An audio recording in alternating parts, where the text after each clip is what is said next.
everybody, my name is Layla and I'm the owner of Common Sense Candle Company, and today I'm going to teach you how to make the perfect slow burning candle every time. If this is your first time to our channel, welcome and thank you for watching.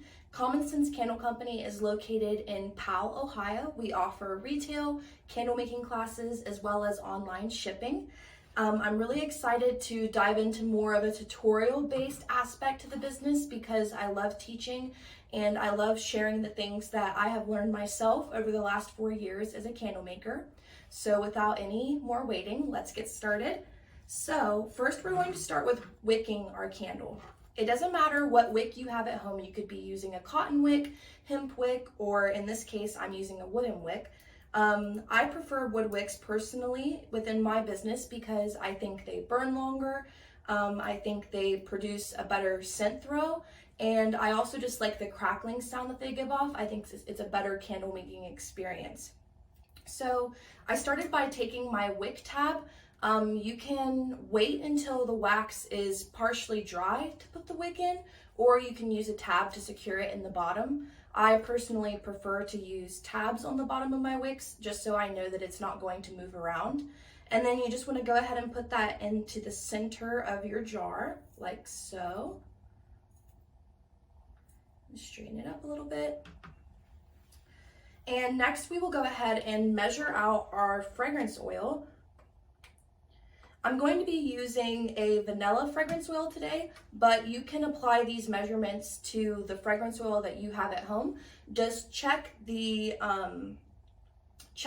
the percentages that you're able to use for the oil. Every oil has a different recommended percentage use. The one that I'm using today says that the maximum is 12%. I like to use the maximum so that I can have the most scent throw in my candles. So we're going to be using 12% today. I'm gonna go ahead and turn on my scale and tear it out. And since this is a 9-ounce candle and I'm going to be using a 12% fragrance load, I just had to do a quick calculation for that. I took 9 ounces times 0.12 for 12%, and I got 1.08 ounces. So that's what I'm gonna be measuring out to today, as close as I can. Okay, I went a tad touch over, but that is okay. So I already have my wax measured out in this pitcher right here. Today I'm going to be using, it's BW917. It's a container blend wax. It contains soy and beeswax. I've really liked using this wax the last few months. My local supplier has recently got it in. I think it's really creamy. I like the coconut in it. I think it has a good scent throw. And I also just really like the finish of the candles. Like the tops have been a lot smoother since I've used this wax. And I find myself not having to go back in with a heat gun to fix the tops as much as I was before. So I'm just gonna go ahead and take that fragrance oil that I measured out and pour that into my pouring pitcher. And in my classes, I like to tell people a good rule of thumb is to stir for about 15 seconds. So I'm gonna go ahead and stir.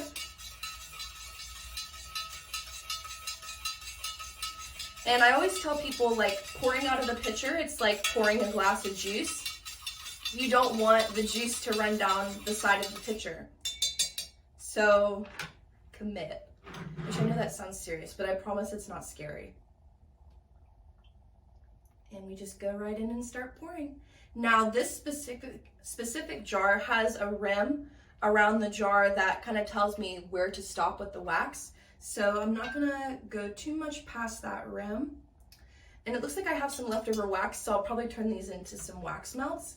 But here we have it. My candle is poured, and now I'm going to let this dry for, I would say, about an hour it'll take to fully harden. And I'll come back and I'll check the top when I go to cut the wick. Sometimes with soy wax or blends that contain soy, you can get a little bit of like sinkholes or just some like aesthetic imperfections with just the use of natural wax. So I like to go in with a heat gun and kind of correct that.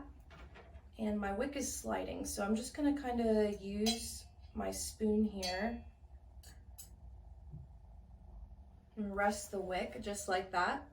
Awesome. So I hope that was an interesting yet quick tutorial. I wanted to make it short and sweet so that anybody who's just getting into candle making could have something like a quick reference guide.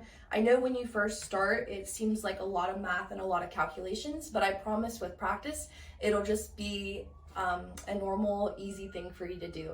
So if you made it this far, thanks for watching. Thanks for sticking through my awkward tutorial. And my wig just keeps sliding. I just can't get this to stay.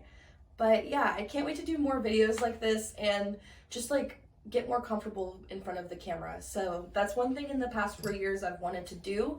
I just don't think I've ever had the courage to like sit down and put myself in front of the camera. So this was kind of like my little debut in something that I felt comfortable teaching, which is candles, and which is what I love. So thank you for being a part of this journey, and I wish you the most luck and success on your candle making journey too. Bye. The freaking wig, guys.